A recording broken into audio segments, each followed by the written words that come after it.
2024లో ఓటమి చెందిన తర్వాత వైఎస్ఆర్ కాంగ్రెస్ పార్టీ అధికారాన్ని కోల్పోయింది. ఇప్పుడు వైసీపీకి అసెంబ్లీలో ప్రతిపక్ష హోదా కూడా లేదు. అయినప్పటికీ జగన్ మాత్రం మళ్లీ సీఎం అవుతాననే ధీమాతోనే ఉన్నారు. తాజాగా జరిగిన ప్రెస్ మీట్ లో జగన్ మరోసారి తన స్టైల్లో చలోకాలు హెచ్చరికలు జారీ చేశారు. జగన్ ఏమన్నారు? ఈ ప్రభుత్వం ఎప్పటికీ ఉండదు, కేవలం 3 సంవత్సరాల పాటు మాత్రమే ఉంటుంది. తర్వాత మళ్లీ నేను సీఎం అవుతాను. వైసీపీ తిరిగి అధికారంలోకి వస్తుంది. అప్పుడు చంద్రబాబు అండ్ అతని వాళ్ళందరూ చేసిన తప్పులకు ఇంట్రెస్ట్ తో పాటు బిల్లు కట్టాల్సి వస్తుంది అని ఆయన ఘాటు వ్యాఖ్యలు చేశారు. అంతేకాకుండా చంద్రబాబుకు ఒక కేరుక కూడా ఇచ్చారు. చంద్రబాబు గుర్తించుకోవాలి, మళ్లీ నేను అధికారంలోకి వచ్చిన తర్వాత నా వాళ్లను నేను కంట్రోల్ చేయలేని పరిస్థితి రావచ్చు. అది జరిగితే చంద్రబాబుకు పెద్ద ఇబ్బంది ఎదురవుతుంది. ఇది నా గంభీరమైన హెచ్చరిక అని అన్నారు జగన్. ప్రజలు మాత్రం ఏమంటున్నారు? 2024 ఎన్నికల్లో జగన్ చేసిన దాడులు, హెచ్చరికలు, కోపపూరితమైన పాలన వల్లనే వైసీపీకి ఓటమి వచ్చిందని అంటున్నారు. కానీ ఇప్పటికే జగన్ శైలిలో మార్పు కనిపించడం లేదు. బదులుగా బెంగళూరులో ఎక్కువగా ఉంటూ వారానికి ఒక్కసారి ఆంధ్రప్రదేశ్ వచ్చి చంద్రబాబుపై ఆరోపణలు చేస్తూ మీడియా సమావేశాలు నిర్వహిస్తున్నారు.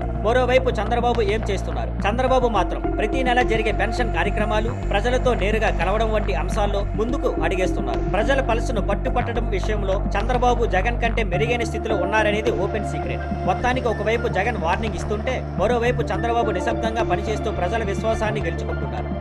Thank you for watching. Please like, share and subscribe.